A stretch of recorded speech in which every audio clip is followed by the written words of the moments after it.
हमें इस तरह का डेटा दीजिए कि कितने लोगों की नौकरी चली गई, ना सरकार अपनी तरफ से ज़रूरत समझती है। तो यूं समझिए कि अमेरिका से 3 गुना ज़्यादा लोग बेरोजगार हुए हैं भारत में। अमेरिका में जो बेरोजगार हुआ है उसे तो भारतीय रुपए में 70,000 से लेकर 1 लाख रुपए तक प्रति व्यक्ति पैसे भी मिले हैं।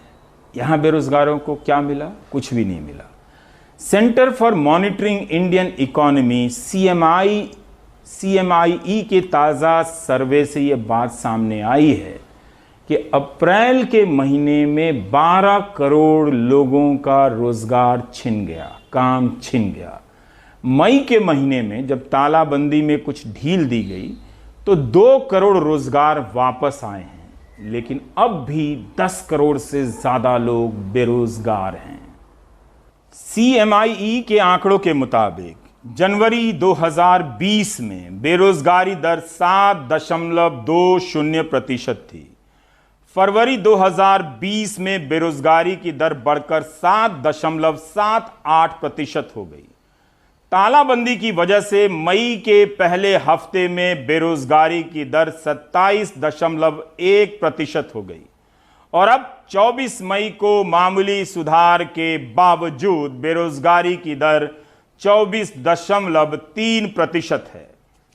24% बेरोजगारी की दर बहुत भयावह होती है, आप चाहे देखें या ना दिखाएं।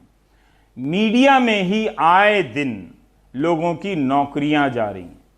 कई अखबारों के जिला संस्करण बंद हो गए हैं।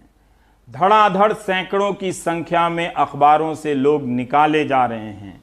जो रखे गए हैं उनकी सैलरी आधी से भी कम हो गई है। और सोचिए, मीडिया में नौकरी जाने को लेकर चर्चा नहीं है, तब आप किससे उम्मीद कर रहे हैं कि ये जो 12 करोड़ लोगों की नौकरी गई है, जिनमें से बहुत से ऐसे लोग हैं जो बच्चों की फीस, EMI वगैरह नहीं दे पा रहे हैं, उनकी चर्चा कौन करेगा? इसीलिए न्यूज़ चैनलों पर ध्यान भटकाने के वही नेशनल सिलेबस फिर से आक्रामक मुद्रा में लॉन्च कर दिए गए हैं। ये नियति अब बदली नहीं जा सकेगी। इन न्यूज़ चैनलों में कोई बदलाव नहीं होने वाला है, जबकि हकीकत इनके भीतर का भी वही है कि कर्मियों के, काम करने वाले लोगों की सैलरी बहुत कम हो गई है। लेकिन तब भी प्रोपेगेंडा के स्वर में कोई बदलाव आपको दिखाई नहीं देता है। अब हम आते हैं लघु व मझोले किस्म के उद्योगों के बारे में। कुछ संस्थाओं ने मिलकर अध्ययन किया है, सर्वे किया है। इन संस्थाओं के नाम इस प्रकार हैं: the federation of Indian micro small and medium enterprises FISME, SKOCH consultancy services, भारतीय वित्त सलाहकार समिति और टैक्स लॉ एडुकेयर सोसाइटीज। इनके सर्वे में यह बात निकल कर आई है कि 62% कंपनियां नौकरियां कम कर रही हैं। 62% सुनने में ज्यादा तो है, लेकिन पूरी तस्वीर नजर नहीं आती।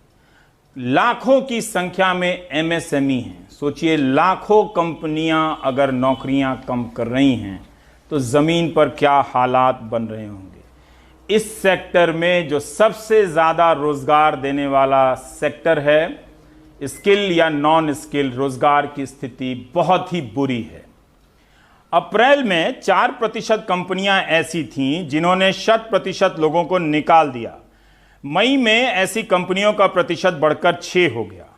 30% MSME आधे लोगों को निकालने की सोच रही है। 26% कंपनियां 1/4 लोगों को काम से निकालने की योजना बना रही है। 78% MSME ने सैलरी कम कर दी है। मई से जुलाई तक के लिए सैलरी में 43% कंपनियों ने 50% की कटौती की है। मात्र 29% MSME ने प्रधानमंत्री के पैकेज को लाभदायक पाया है। 43% का मानना है इस पैकेज से कोई फायदा नहीं। 28% ने अपनी कोई राय जाहिर नहीं की है। हिमांशु शेखर ने सर्वे करने वाली टीम के प्रतिनिधियों से बात कर समझने की कोशिश की है कि ये संकट है कितना बड़ा। भारत में 6.3 करोड़ के करीबन एमएसएमई यूनिट्स हैं, जो कि 15 करोड़ लोगों के करीब को रोजगार देते हैं। तो जो हमने अपना ये सेकंड सर्वे किया है, हमने अप्रैल में किया था, दूसरा हमने मई के एंड में किया है, कोविड का प्रभाव जानने के लिए कि इसका व्यवसाय पे क्या प्रभाव पड़ रहा है, नौकरियों पे, एम्प्लॉयमेंट पे क्या प्रभाव पड़ रहा है। तो 212 यूनिट्स का ये सर्वे हमने किया, जिसमें से कि 6% यूनिट ऐसी बात कह रहे हैं कि करीबन वो 100% एम्प्लॉयज को शायद अगले 3 महीने में उनको निकालना पड़ रहा है। तो इस श्रेणी में ये करीबन 38 लाख के करीब यूनिट बनते हैं, जो कि 100% एम्प्लॉयज को निकाल रहे हैं। 62% यूनिट ऐसे हैं जो कि लोगों को नौकरी से निकालना चाह रहे हैं। हमारा जो ओवरऑल अनुमान है वो ये है कि अब से लेकर जुलाई के अंत तक करीबन 5 से 6 करोड़ नौकरियां एसएमई सेक्टर में खत्म हो सकती हैं, लॉकडाउन के शुरू होने से लेकर जुलाई के अंत तक। इसमें से जो सबसे ज्यादा नौकरियां गई हैं अभी तक, वो 25,000 से नीचे लोगों की जो तनख्वाह थी उनकी गई हैं, और जो सैलरी का कट है अमूमन 40% एवरेज सैलरी कट हो चुकी है, जो कि अक्रॉस कैटेगरीज है, मतलब हर श्रेणी में ये कैटेगरी पे कटौती हुई है। एक चीज जो शायद लोगों को कम दिख रही है, समझ में आ रही है, कि इसका प्रभाव जो सर्विसेज सेक्टर है उसमें अभी तक सबसे ज्यादा पड़ा है। लोगों को ये लगता है कि कंस्ट्रक्शन में है, मैन्युफैक्चरिंग में है, बट सबसे ज्यादा बुरी हालत इस वक्त सर्विसेज की है, जो कि किसी के रडार पे है ही नहीं है।